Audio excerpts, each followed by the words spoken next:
Can someone with a 65 still get a good paying position as a client associate? Well, yeah. I mean, I'm not a headhunter or a recruiter, but I think it's about opportunity. Um, Jeff, I know that pay is important. So as a baby broker, somebody starting out though, I really truly believe, and if you can do it, I understand sometimes we don't have the resources to do that. We need money because we got to pay our bills. But I would think the learning experience and the opportunity to hang out with the people I think I can learn from would be more important than the money. But yeah, there's some good paying positions out there. It's a matter of finding them. Right?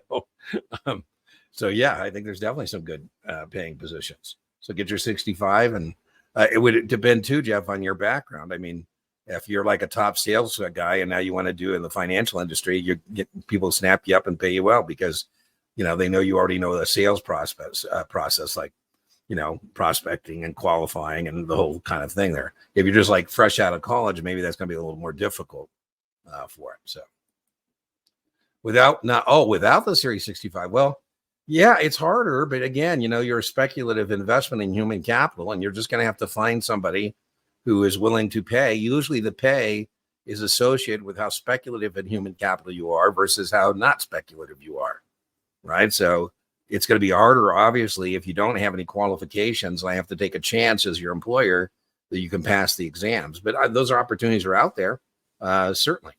I would look for an opportunity and show some initiative in these if you can get some interviews and say that you are looking forward to taking and passing your tests. Just look that in the face. People like that. They like it when you say, hey, I know I could take the 65 without sponsorship, but I'm looking for a good opportunity. And then remember, you can take, Jeff, if you choose to, you can take the 65 without sponsorship. The NASA exams do not require sponsorship. So, Jeff, if you came into an interview and you already had your SIE and you already had your 65, you become a much less speculative investment in human capital, right? So I think that would make it easier. That means you're going to have to make a sweat equity investment to get the SIE, and that doesn't require sponsorship either. And then you come in and, you've shown some initiative.